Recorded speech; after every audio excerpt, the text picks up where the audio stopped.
And welcome back to the Dean Obeidallah Show. We're live here Friday, January 24th. It is the first What Just Happened under Trump regime. Joining us now, three great people. Brittany Brave is back, a New York City via Miami-based comedian, actress, writer, producer, seen on TBS, MTV. She's been on so many SiriusXM shows, featured in the New York Times and more. Brittany, good to see you. Good to see you. Good to see you in person just last week. I know, we bumped into each other. We talked for like 5 minutes. We're like, that's enough. And we moved on. We only like to speak through YouTube, through Zoom. That's much better. Yeah, exactly. Yeah, I met you through Zoom and I want to keep it that way. I think it's so much for the best. Tara Dublin is still here, a writer, a political commentator, author of the book The Sound of Settling, a rock and roll love story, and her Substack newsletter you should subscribe to. It's at substack.com/Tara Dublin. Tara, nice to see you. It's good to still be here at the end of this 10-year-long week that we just lived through. It's a long week. And look who's here, Pete Dominick. We didn't even invite him. He just crashed the Zoom. It's good to have him here. Comedian, host of a very popular show, Stand Up with Pete Dominick, appears on countless TV shows. And you see him often on CNN's Laura Coates Show, one of the only shows I'll watch on that channel. So good to see you, Pete. Good to see you, Dean. And I just wanted to know, I turned down an invitation to be on the panel of The View to join you, Tara, and Brittany. So don't make these jokes. I could have been on The View instead, but I wanted to be. You could have been on ABC's The View, or is it like your neighbor has a show called The View? That's right. It is true that my neighbor has a MySpace show called The View, and I was invited on that panel. I actually heard that the View is now being used to determine to describe Zuckerberg's ogling of Lauren Sanchez's breasts. The View. I thought it was a fake picture. But all right, let's first start with Donald Trump sworn in Monday. We all know, we've lived through this. It's some week. He is miserable all the time. And I'm not trying to be like a psychologist here. Something's going on. And unfortunately, it's going to reflect on our nation because he looks angrier and bitter. And instead of being happy he won the election, he looks very upset. I'm not sure what's going on. Brittany, I mean, in real life, have you seen someone like this? They've achieved something objectively that's great, but they're like angrier and more angry about it. And something is wrong. I don't get it. It's either, my guess, I have two guesses. It's either the fact that he eats so much McDonald's, he doesn't feel well. He has agita and his health is declining rapidly. That's the one that I'm hoping it is. Right. Or Melania still makes him use a strap on. I don't know if I can say that or not. So those are my two guesses. Those are my two guesses as to why. Agita. It's very Italian word for people they don't know. I don't know why the latter would make him miserable. Ooh, is my mic on? So, Tara, do you have an alternative theory for why this guy is just angry?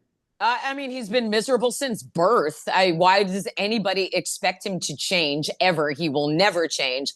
I think he's been begging for people to stop him for a very long time. And he's kind of like, I keep telling you that I'm cheating and we rigged the election and all shit's fucked up. And you're like, okay, we'll just let you keep going.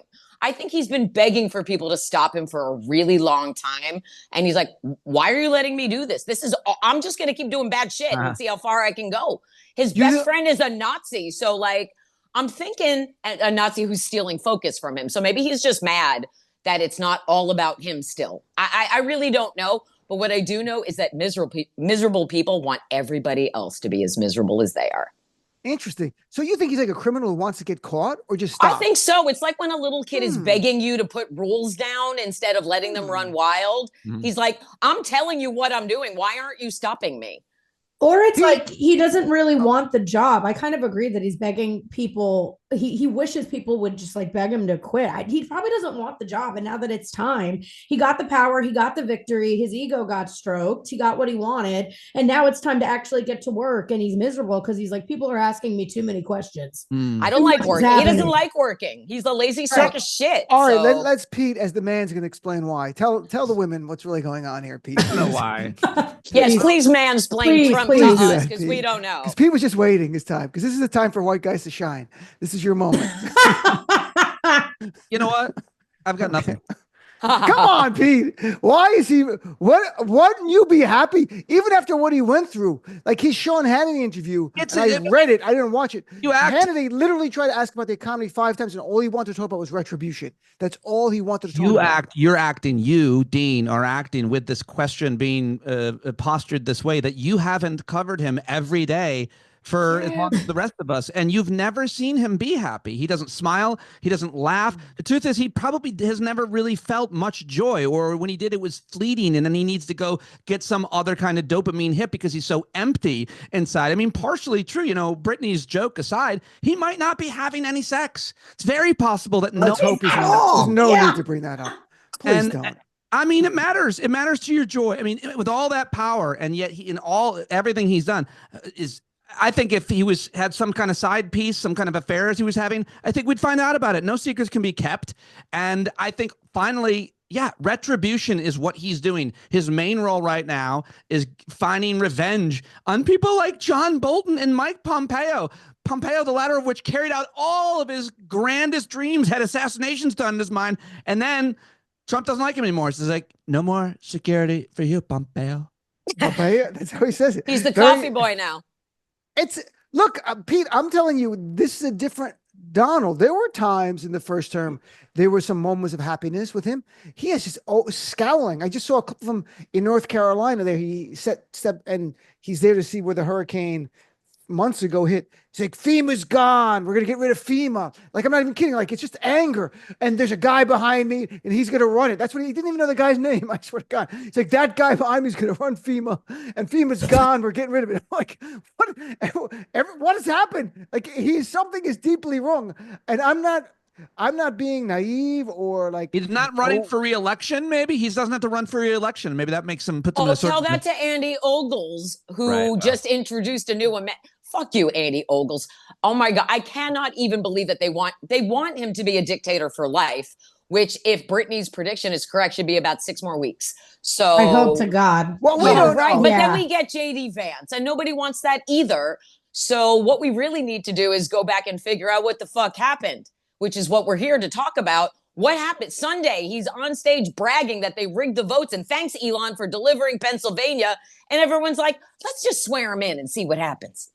Well, I mean, at that point, it was too late to stop him, right? Because no, it's never too late. It is never too late to stop. Who was going to stop him? Joe Biden? Joe Biden? Have you met Joe Biden? Because SCOTUS was like, here, stay for life. And Joe was like, no, really, I'll just go. Joe was never going to do anything. And then I felt like we didn't even have a president for the last 6 months of last year. Everyone kind of forgot that Joe Biden was still kicking some ass, and Dark Brandon did a lot of shit on his way out the door.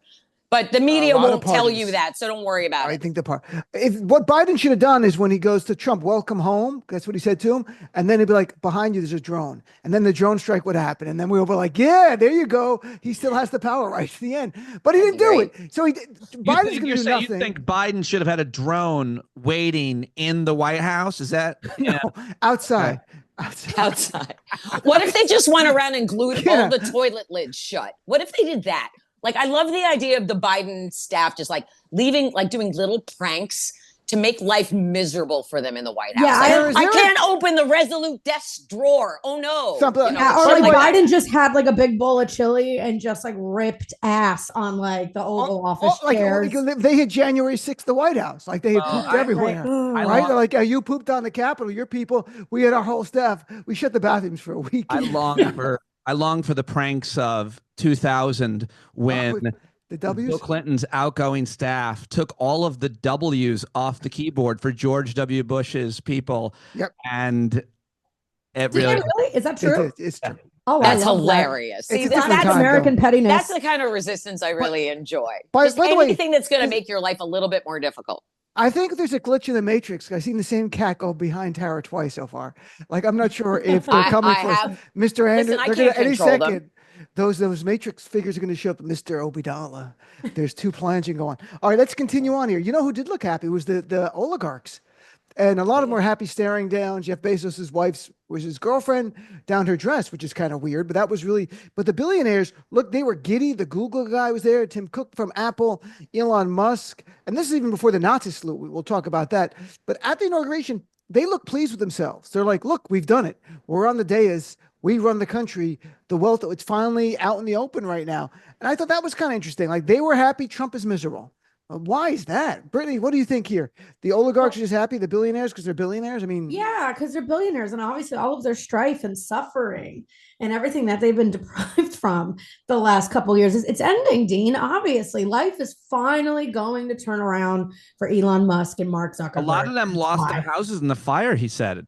Right, exactly. Who said that? Their crypto is down. It's been a really rough go. They were impacted like all of us were by the pandemic. But now finally there's a silver lining, and it's the lining on Lauren Sanchez's push-up bra. And is that his wife or girlfriend? Are They're not married yet. He's going to be the wife soon, probably. Trump said during the inauguration, to your point, to your question, he had all those billionaires in attendance in front of his cabinet secretaries, in front of actual American citizens who were there to support him, who flew all the way across the country and didn't get a seat. And he said about the fires, he said, some of these people right here behind me, well, they lost their homes.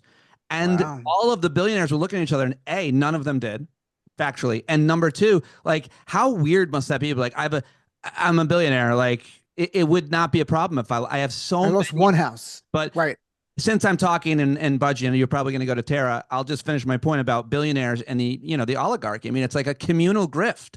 I mean, everybody's going to get as much as they can of the federal government's treasury, and more importantly for them, they're going to change the regulations. And I think it's important that, like, a lot of these billionaires, they're transnational company owners. It's not like any of these companies, like the fossil fuel companies that are still in existence, care more about America and Americans than any other country. So it's not like they're patriotic, and now they're working inside the federal government, which is supposed to work in the public interest of the American people, but obviously it's working for Elon Titler. It's because he's got man boobs.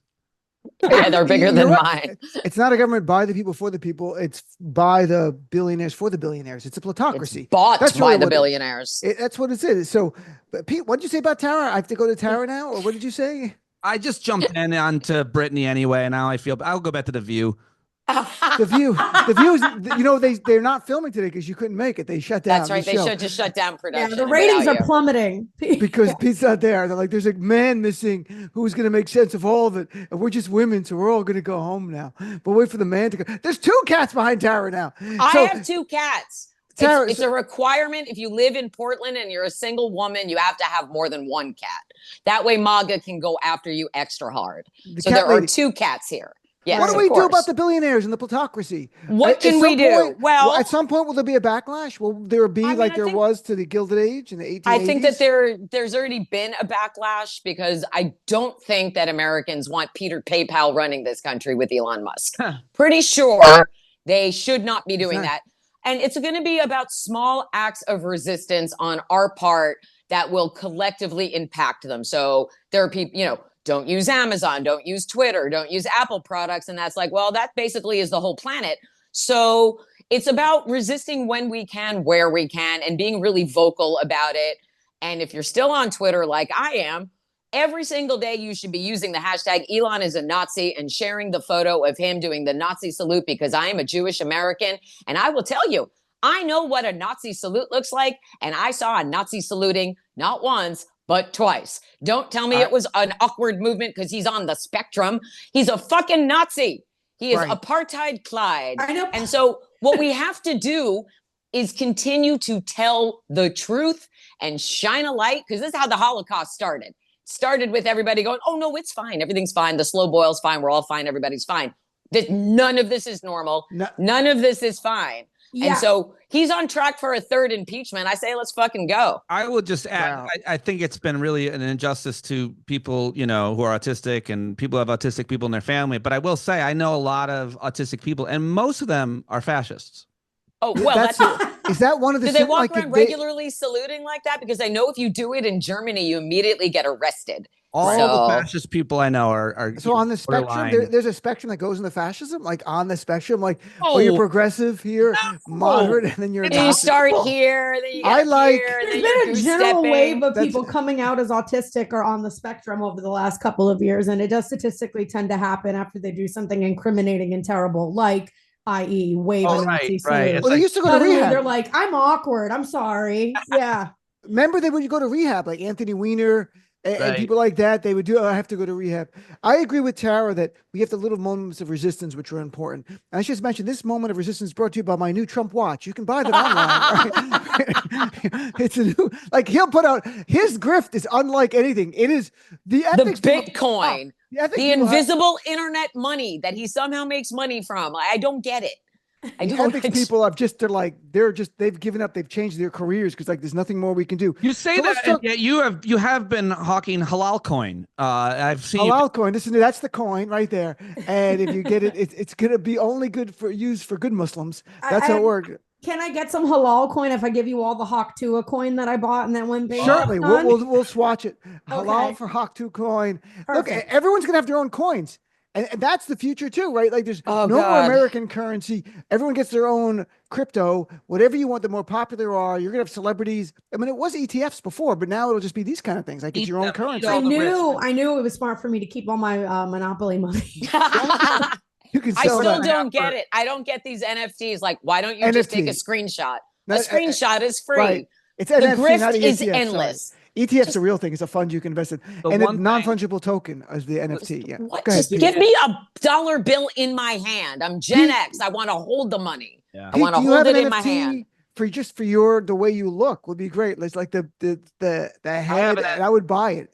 I have an NFT. I do have an NFT. It's just a picture of my upper body. It's selling really fast for, $49 because I look great. But my question about the billion, like I would seriously, I do wonder, I am curious in a kind of Socratic method to ask the MAGA why they support all of these billionaires. Like they're the same people who would argue against the shadowy billionaires, the George Soros and all the rest of them. And I know a lot of that's anti-Semitic tropes and so on, but the bottom line is, generally speaking, we Americans, people don't love the super, super rich. And you can imagine what the corruption that they breed. Why doesn't the MAGA see that? And that's a question I have for the MAGA. I have a question for you, Pete. You mentioned Socratic method. Could you define that for us, please? Because I'm really intrigued by this. Well, it's the idea of, instead of arguing with someone that you really disagree with, it's just asking them question after question as to why they believe what they believe. I find people who do that to be more interesting. And the fact that I had to explain it to you makes me feel that I'm obviously much more intelligent than you. No, I knew what it was, but I'm trying to figure out how you were going to do this to MAGA people. Like you were going to ask them question after question. I do it every day. You ask them question every day. And it's called moving the goalposts. Because I have MAGA people call the show, and the minute you ask one question and you try to get them, it's like Jello. It's like, whoosh, what about this? And what about that? And I'm like, but you called about this. You picked the topic. Like, and then the minute I question you. So I have an idea what the Socratic method is. We did it in law school all the time. It's just, yes, it can work, but the person has to be intellectually honest, and it's very hard with them. So I don't appreciate your gotcha question to me. And look, dummy. I'm here with Brittany Brave, Tara Dublin, and Pete Dominick. You can buy his NFT online on Tinder, wherever it's being selling. Grindr. I don't know what you're selling. Where you're selling. Mainly I'm selling to gay men, but whatever. I'll take anybody. So Elon Musk defends his 2 Nazi salutes, and it wasn't one; it was 2. In case some part of the room missed it. And Ruth Ben-Ghiat, who's an expert in authoritarianism and is also Jewish, said not only was it a Nazi salute, it was an aggressive, angry Nazi salute. And when she's saying it, she's not saying it like we're for trolling. She's saying like be alarmed. Then he responds by putting out a joke tweet. I'll read it. I'm not kidding. This is him.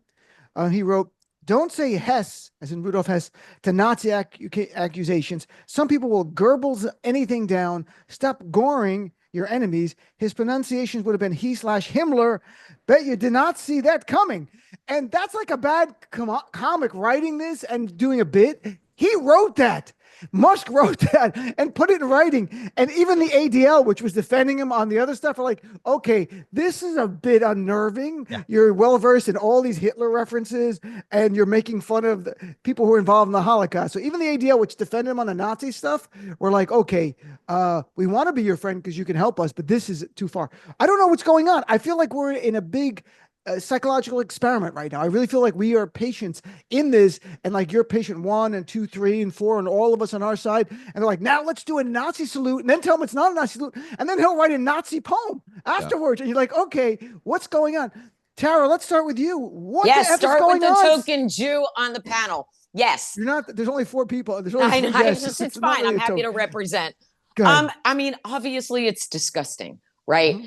Obviously, he did what he did. He did it right in front of us, and he did it twice. And he pounded his chest like a fucking gorilla and grunted when he did it. So he extra meant it. And I don't care what his mental acuity may be or not be. You have gone now full Nazi on camera, and you sit at the right tiny hand of your fellow Nazi, pedophile, convicted felon, rapist.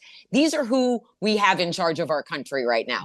I refuse to accept any explanation or excuse for anybody exhibiting Nazi behavior. And I'm just disgusted the way the media is enabling this. NBC edited the video of the speech and cut away to the crowd when he was saluting, so that they didn't even show it. MSNBC showed it, but not NBC News. If you're going to stop telling us the truth, we're going to stop watching your channels and supporting you. So it is, like I said before, you call a Nazi because they're a Nazi. There is no other word for it. Just like you call rape when it's rape, because there's no other word for it. And they have been doing this to us for a decade. They have been telling us we're not seeing and hearing what we're seeing and hearing. And I have never once given into it. And that's why we all need to remain vigilant, hyper vigilant. And also everybody really needs to start supporting independent media, because we're the only ones telling the truth now. And I don't get why anyone's afraid of him. He blocked me on Twitter almost 10 years ago. Who, so Musk or Trump? Oh, Trump. Trump I blocked remember me that, on Twitter almost 10 years ago, August. So bottom line, everything else you can say about him. How can you admire somebody who's afraid of some lady on Twitter? Pete, Nick Fuentes is a regular on your show. So can you share with us? Really? He's not. But the Nazis loved it. It's funny. Netanyahu literally defended Elon Musk to this. And then all the Nazis are like, Nick Fuentes, one of the big young Nazis now, was doing the salute on his show. I saw the clip and he was so happy. And the other guy from, I don't even know their names, some of the other ones were thrilled by it. They saw it for exactly what it was. Yeah. I mean, to be fair, I wish you would have given more context. Nick comes on for product reviews and movie stuff. He does a lot of TV. We do a sports segment. He's surprisingly open-minded with sports. It would be so much better if you had him on for like entertainment. Like he does movie reviews.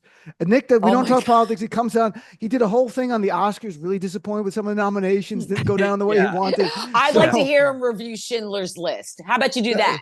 I would love to see him do Get Ready With Me videos on TikTok.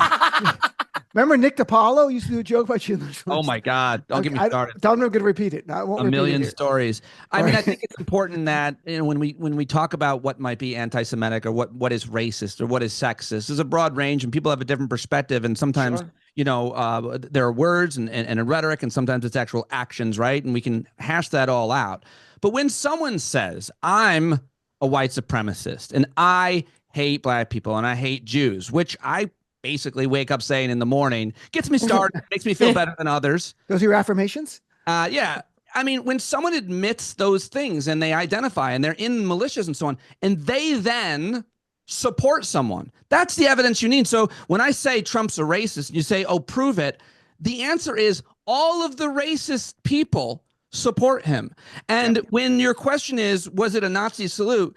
Do you think do the Nazis like it? The people who say I'm a Nazi, they loved it. That's where your answer lies. So it's like rhetoric around and behavior, it matters. But really, it's if you outwardly identify as a white supremacist and you support this person, well, then you might want to ask why. They know what. That's all I do.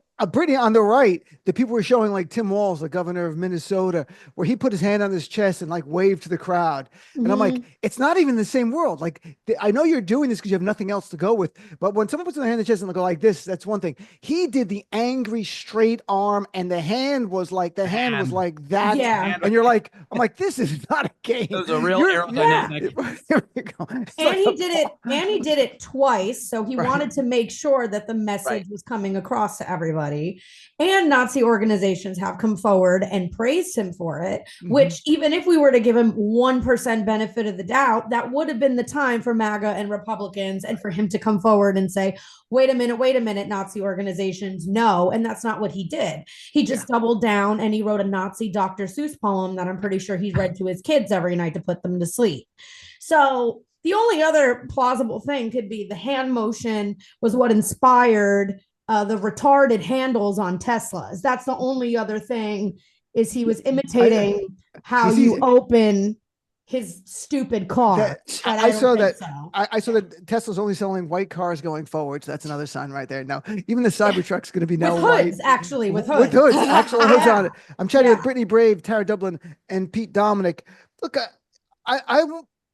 I'm not like, we talk about politics. We follow it all as part of our life because it's not a game to us. Like, their stakes are so high, right? So that's fair. The ratings for Trump's inauguration were way, way down. Like, I was surprised by that. Like, a lot. They were down 27% from Biden's, and 21% from his own. But this is a huge drop. Like, and there was no, I don't get on the MAGA world. They might be enjoying this, but it's really, I'm wondering if people are checking out, and I'm almost concerned because these guys, the far right and stuff, would love that everyone just close their eyes and then they just put all their policy or executive orders in, pass laws, and people are like, I'm just not going to do this anymore. And I think it's some on the left, and I even think some in the middle are like, this is just bullshit. This is the same guy. I'm not going to live through everyday outrage. Forget it. And it concerns me. I don't want everyday outrage either, but I'm concerned, Tara, that some people, and especially some on the left, are like, I'm done. I'm out of here. I've had enough. Well, that's why the rest of us need to step up, because everyone's entitled to take a break and rest and lean into some self-care, whatever it is that's getting you through. The same thing as last time, although this time is worse because there's no guardrails to keep him in line. Right. If you're somebody who has had enough, I respect that. It's a lot. And that's the point. They want us exhausted. They want us divided. They want us to be demoralized and not motivated to fight. And it's hard to maintain that for anybody, even for people like us who pay attention. So what I would say is, again, support your independent media, sign up for our Substacks, watch our videos, follow us on social, check in with us. We're here to do that. We're taking the brunt on the front lines for you, and come back when you're ready. We can't make people be activists. The only thing that we can do is continue to inform them about what's going on, and they can choose how they want to respond and live through it. That's what we can't expect Democrats to do our fighting for us anymore. So now we have to do it. If we're being harassed by a member of Trump's staff, which I am right now, Tim Murtaugh from Donald Trump's staff has been harassing me on Twitter for the last few days. And he's been on my jock for years. And every time I tweet something that's a little too close to the truth, he comes for me. So that's why I'm staying on Twitter. We got to keep shining a light on what they're doing, because they don't want people knowing what they're doing. They don't want us organized. They don't want us to be moving forward. They want us stagnant and scared and silent. And I'm not doing that. I'm not doing that. And so if you're somebody watching us right now and you're exhausted, I'm here for you. I take my breaks and then I go back into the fight. Such a good, I want to clip up what Tara just said and share it. You can't. It's my show. It's proprietary. It's exclusive. I will sue you. I'll sue you in court. I'm a lawyer. Okay. I'm actually recording this seriously at home on my mixer, and I'm going to play it after you play it. I don't care what you say. So you should play before I play it. Before I air one of those rap, like those videos where it's like, Tara said this, Tara said this. No, I'm actually just gonna edit Dean out and say all the things he son of a bitch. But look, but Tara says you got to take a break. But look, I could see. Look, Hitler got sworn in on January 30th, 1933. You could have taken a break before that, but once he's sworn in, there's no more break time. So we're not looking away. You cannot look away. You can't break now. I wanted to break before, but now, Pete. Not everybody can do it though. So the only thing I would add to Tara saying is, I was hosting my hangout with listeners last night. So there was 3 of us, and one of them was a black woman, and she went on this amazing rant after a white man basically talked about, I've punched out, I've looked away. It's been, I'm slowly coming back. She went on this amazing rant, basically, saying easy for you. So I think that especially for people of more privilege that are less likely to suffer consequences of this new regime, and we all are already, because the only thing that Tara didn't mention about this time is different, is she said there's no guardrails, but emotionally it's much worse, because we have to live with and deal with each day that are people we know, people that we love, people that we care about, have been brainwashed into following this cult. And emotionally, that's even worse than the last time, I would say. And then I would wrap and throw to Brittany. Nice. Can we have that black listener of yours? I want to steal her and have her on my show in the future. You can have Brittany. Look, there are little moments of resistance that are inspiring. There was the Bishop, Marion Budd, who right to Donald Trump's face talked about the idea of Very woke. passion and mercy. And on the right, they got so mad. How dare you introduce Christian values into a Christian church? Oh my God, this is unbelievable. But to them, honestly, on the right, the idea of passion, compassion, empathy, caring, mercy are weakness. This is really a fascist movement out there. So, I mean, is it little moments of inspiration that you think that'll get some of those people who've checked out to maybe go like, okay, I can't leave them alone. I got to get back in. Yeah, well, I mean, also just to piggyback on what you said about, I did see the pastor's message, which was very compelling and necessary. And even more important was JD Vance's reaction to it. He's a classless piece of shit. So if you watch his like body language in that video, it's pretty disgusting. Trump just was frowning and looking around, he looked like this. JD Vance looked at his wife like, can you believe this shit? Yeah. They're bringing up Christian values in the church. Which is How interesting because isn't the right, like, you know, their religion guides all of their decisions. Nothing. That's why we can't have abortions and you're not supposed to be gay or be who you are. So that's interesting that they would reject a fundamental Christian value. Anywho, I'm guilty of completely dissociating on Monday. I don't plan to continue to do that. So I totally agree with Tara. But in terms of the inauguration, well, the election affected me emotionally on a level more than any other election that I've been alive for and lived through, much like a lot of America. And it really took a toll on my mental and physical health in the days that followed, to the point where my mom and friends were interjecting and kind of saying like, okay, you got to let this go, or you have to kind of unplug, because I was very upset, rightfully so, right, for about a week or so after the election. So the inauguration just felt, it wasn't necessarily me dissociating or giving up on the country. It was just like, I don't need to see this celebratory, performative circus. I can take a day off from watching this and watching them rub their oligarchy in my face and watch Zuckerberg see breasts for the first time in his life. And like it just like, I was like, okay, I know I have a long road ahead. It's a marathon. It's not a sprint. So what am I going to see on the inauguration that's not going to immediately, either he's going to swear he didn't say it, or he's going to immediately put it into action and it's going to get undone. So it was almost like the inauguration was just like watching like the trailer for the next movie that is America.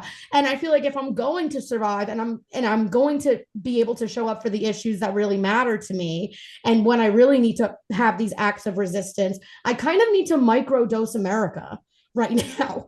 Like, that's so the inauguration was my like day off, my recharge, because I was like, well, I can't do anything. I can't change anything right now. And I will inevitably see stuff on social media, but I know that by watching it's going to ruin my day and drain me and probably make me cry or day drink. And it's going to put me in a really bad headspace. So I need to do what I need to do to just kind of stay clear and ready to fight when it matters. It's always going to matter, but you know what I mean? Like, I think that was so important. When I need to. Right. Yeah. I think that's so important what you said. Microdosing America is a great way of putting it. Something so much better than ever said on Pete's show. No one has that kind of type of stuff on very Pete's well show. said. So I think microdosing America and ketamine. all very well Pete, said. do you see that? That's what a guest set does right there. That's what they add something really insane. No, Pete's got a great show. I'm not kidding. I wouldn't have my show. I would just add, speaking of my great show, Anya Kamenetz, who's going to be a guest, has this great suggestion of also just plugging into like a specific issue. So if you want to turn off the news and social media, but you're focused on women's reproductive rights, or as I have been very focused on our local school board fights, if you're working on that issue, like that's part of your job every day and you're doing a couple hours, you don't necessarily need to know everything that's happening, because you're doing good things with your hands every day, as I am, building homes for people living in poverty. I've never done that. You're rebuilding LA is what I heard. I've been rebuilding LA from my place in New York. Well, Pete, I totally agree. And like, that's what I was thinking too. I've seen some rhetoric around that as well, where it was like, hey, you can't change everything. So like, instead of trying to carry it all and consume all of it, it's like taking the issues that really matter to you, which, you know, for me personally would be like women's reproductive rights, gay and trans rights, you know, things like that. So and I think if everybody does that and gravitates towards what's passionate for them and doesn't overload themselves and burn themselves out, then that is how we collectively actually come together and fight this, because it's impossible if we take it all on all the time ourselves. Also learning the difference between like, yes, stay informed, but like building this wall between like reading and consuming and not internalizing, but that's very hard with MAGA and a Trump administration. It is. To consume and stay informed without wanting to rip your hair out. Okay, let's take a quick break. We're going to come back, continue our conversation. We're going to see if Pete sticks around. Be right back with more after this. And welcome back to the Dean Obeidallah Show. It's still Friday, January 24th, and I lost that bet. Pete Dominick still here, Tara Dublin, and Brittany Brave. So, Pete, I'm going to start with you because this is a serious topic, and I know you're good friends with Harry Dunn, who is an officer who served on January 6th and went through a lot of garbage. And I've talked to Harry in the past through you and through Glenn Kirshner. I'm just trying to get a sense, have you talked to him since Donald Trump pardoned the terrorists? The people were actually trying to beat him and his colleagues on the police force, and what's his reaction? Well, yeah, I've also talked to Aquilino Ganell, and you've seen Michael Fanone on TV, and Dan. I mean, they're devastated. They're emotionally devastated. I mean, it's very hard to see not only the release of these people and then their families then being put in harm's way, but also just understanding, like watching the reaction to it and watching people defend it. It makes them feel like they've been completely let down by everybody that in this country who feels that way. I mean, Michael Fanone, I hope that went viral, what he did on CNN tonight. I mean, it did. Yeah, I mean, hopefully everybody saw that, and it's undeniable what he's saying, and it's raw. This is who we are, a certain segment of the population, and so these guys are devastated, and they're never giving up the rest of their lives. They're going to do everything they can to make sure the story of January 6th is always told accurately, and I think it will be in certain sectors. But as we've also seen, a lot of people don't know what happened that day. They're that siloed, believe it or not. You saw Jordan Klepper out there asking Trump supporters. Some of them had never seen these videos. They're like, oh, I didn't know they beat up cops. Like, how could you possibly not know that? It's hard for many of us to believe, but people are insulated or apathetic. So we're not going to let that story be untold. Those guys certainly aren't. It's off the charts. And Tara, did you want to add anything about just the shock of Donald Trump pardoning people convicted of seditious conspiracy, the Oath Keepers and Proud Boys, which is literally a crime right below treason? It is literally right. It's almost the same language as treason, except treason would be, it was a declared enemy you were helping. In this case, they attacked the U.S. government through force, and they were convicted of seditious conspiracy. And now the Proud Boys leader, Enrico Tarrio, is vowing retribution and literally said, now it's our turn. So I'm like, okay, it's on now. I'd like to know what he means by that, for real. But for real, what is he really? Because he wants to go after the prosecutors, the judge, the they jurors, love that kind of stuff. That's intimidation. What he really wants to go after. Yeah. So we saw them actually acting out on January 6th, but since then, a lot of what they do is rely on intimidation to keep people scared. We're going to do this. We're going to do that. Trump does it too, and then he doesn't deliver on it. He hasn't lowered the price of eggs or ended the war in Ukraine, and instead, he's raised prescription drug prices by 4,600%. Way to go, MAGA. You voted for a guy who doesn't care about you to kill you. When it comes to January 6th, I met Harry Dunn at the Democratic National Convention, and the reverence that he was treated with and the respect that he deserves. That's the environment he belonged in, because we all understood his sacrifice and what he lived through, and everybody else. Michael Fanone can get it. I love Michael Fanone. Yeah. That's an American hero. He's a fucking stud, and he stands up and he tells the truth, and he's looking like that, and he talks like that. And that's the voice. That's the prevailing voice, and that's the prevailing message. Fuck them. We watched it live. We watched them. They live streamed it so that we could watch them fuck around. And now they're finding, and then they found out, and eventually they're all going to find out again. A guy's already been rearrested who was just released. They can't not that fuck had to up. suck. That had to suck for that guy. That guy got a pardon. He's like, yeah, I'm out of here. What the fuck? And now you're back. That's going to keep happening. And I think every single one of them should have to register with their local police like a sex offender, so that they always are accountable, have to check in. We know where they are. That guy didn't go and kill his son who turned him in, and the Camp Auschwitz guy is still checking in, and the guy who stole Nancy Pelosi's laptop is still checking in. It's up to us to continue to demand accountability, because Republicans aren't going to do it. So I agree. We have to continue to hold Democrats to an even higher standard, but they also need to take off their fucking gloves and get into it and start really fighting for democracy, because if they want to install him as a dictator forever, that's not going to happen. And we can't also let them rewrite history on our watch. So that is a huge thing. And you're talking about the Socratic method. Every tweet should start with the word why. Why are you doing this? Why do you want us dead? Why are you whitewashing our history? Why don't you want women to have any basic bodily autonomy? It's all about the why. And if the corporate media would ask the right questions, maybe we would eventually get an answer. I would love that. And by the way, I wrote an article yesterday about how these guys should be forced to register.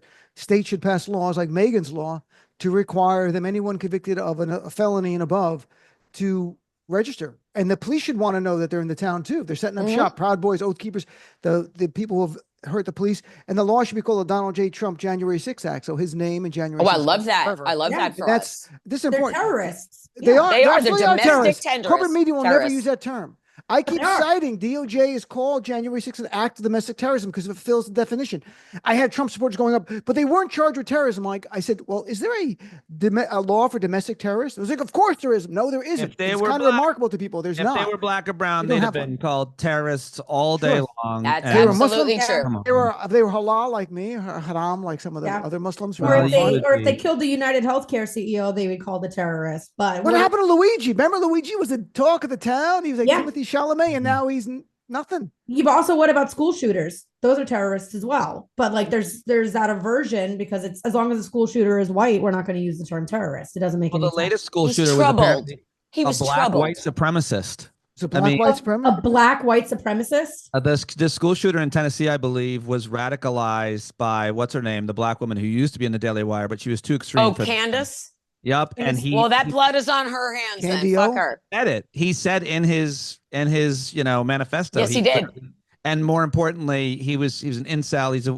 He was a total right wing terrorist, and he killed a woman, a girl. She was 17 in their high school in Tennessee yesterday. And so obviously it's a lot going on, my friends. So let's talk about something that Tara talked about because we only have a few minutes left. And that's Democrats in Congress and the leaders fighting harder. You know what's interesting? I had a few members of the House on this week, and both of them really, and they're both fighters in their own right. But they were sort of like taken aback that I was sharing that people were calling right and left. They were all on the left, of course, but calling all nonstop. Like, where are the Democrats? Why aren't they fighting? And these guys were like, but we are. We're putting out statements. We're saying things. We're doing stuff on Instagram or whatever. And I think what they're missing is it's not just the message, it's the medium now. And they're missing that. They're not reaching us. Like some of them in their own, it was like Congresswoman Omar was on yesterday. She's a fighter. And Bonnie Watson-Coleman, they're both black women and they're both fighters, right? And they're like, what do you mean? And I'm like, people aren't hearing what you're doing. And I don't know what's going on. And some of it's corporate media not covering it, but they have to change their medium. And that's bigger than the message right now. And it's so, I mean, Brittany, and I'm not defending them. If people don't think they're fighting hard enough, I'm with you because they don't have one unified message. That there's no doubt about it. Because we have Democrats like John Fetterman and others going, let's find common ground. And they have others saying, let's fight. But we don't have one message. It's all over the place.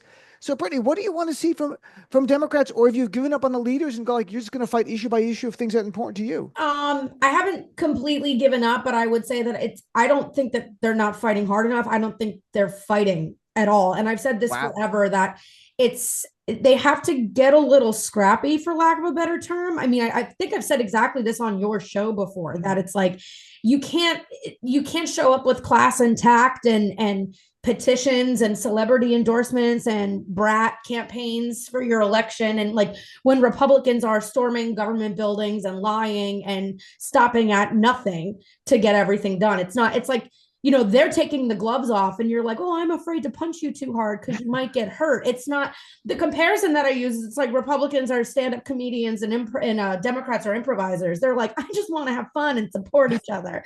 And the Republicans go for the jugular and go for the laughs and want to kill, quite literally. So It's not that I don't think we're fighting hard enough. I think it's that we're really not fighting. And I also think the Democratic Party is in denial about certain things. I mean, even just look at what we did to Biden, forcing him to run again, even though everybody was saying this is not a good idea and he doesn't want this. And we were like, yeah, it'll be fine. And it very much. I don't know if we forced him to run again. To the bigger point, because I have no idea what really went on behind the scenes with Biden. Right. But I agree. Like there is a sense that some are not fighting, or the idea of fighting is just putting out a post here or there, or making a comment at a press conference, and then that's it. Like Chuck Schumer standing in behind a podium in the basement of the Senate. You can't do that, buddy. It's got to be more. I disagree. So, I disagree. I think Democrats are fighting. I think the question should be, focused a little bit more on like, who are we talking about? Because we talked about independent media makers, content makers, and journalists, including many in corporate media, which I would argue do really good work within those giant, terrible, corrupt systems.